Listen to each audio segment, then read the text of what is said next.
झालेल्या बेदम मारहाणीनंतर कोल्हापुरात पुन्हा एकदा सतेज पाटील विरुद्ध महाडिक कुटुंबियांच्या वादात खिणगी पडली आहे. कार्यकारी संचालक प्रकाश चिटणीस यांना मारहाण करण्यात आली. शाहूपुरी पोलीस ठाण्यात या मारहाणीच्या प्रकरणानंतर सतेज पाटील गटाच्या 23 कार्यकर्त्यांवर गंभीर गुन्हे दाखल करण्यात आले आहेत. संदीप नेजदार यांनी सहकाऱ्यांसमवेत केलेल्या मारहाणीत सोन्याच्या चेनसह लाखांचा ऐवज चोरीला गेला आहे. प्रकाश चिटणीस यांच्यावर कोल्हापूरच्या CPR रुग्णालयात उपचार सुरू आहेत. दरम्यान, या प्रकारानंतर खासदार धनंजय महाडिक यांनी सतेज पाटील यांच्यावर हल्ला चढवला आहे.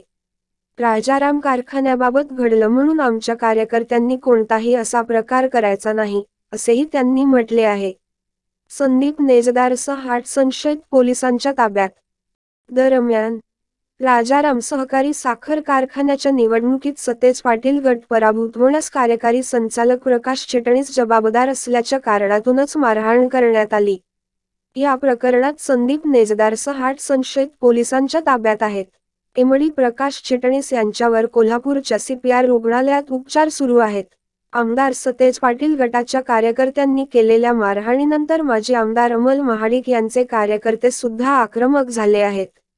शाहूपुरी पोलिसांनी संदीप नेजदार यांच्यासह मारहाण करणाऱ्या साथीदारांवर भादवी कलम 307, 120 व 327, 341, 143, 147, 4,27,149 अन्वये केले गुन्हे दाखल करण्यात आले आहेत.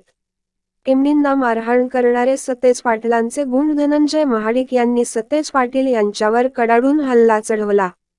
ते म्हणाले की, कारखान्याच्या अधिकाऱ्यांना मारहाण ही सहकारातील काळा दिवस आहे. महाराष्ट्राच्या सहकाराच्या इतिहासात आजपर्यंत असं कधीही घडलेलं नाही. कारखान्याच्या एमडींना मारहाण करणारे सतेज पाटलांचे गुंड आहेत. सतेज पाटील यांनी आपल्या गुंड प्रवृत्तीचे दर्शन काल दाखवून दिले.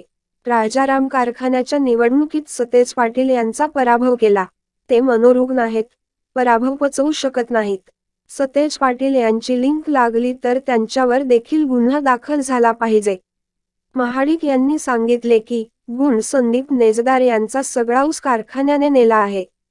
कारखाना बदनाम करायचा म्हणून कट रचून हल्ला केला. हल्ला करणाऱ्या गावगुंडांवर कडक कारवाई केली पाहिजे. या सगळ्यांमध्ये सतेज पाटील यांची लिंक लागली तर त्यांच्यावर देखील गुन्हा दाखल झाला पाहिजे.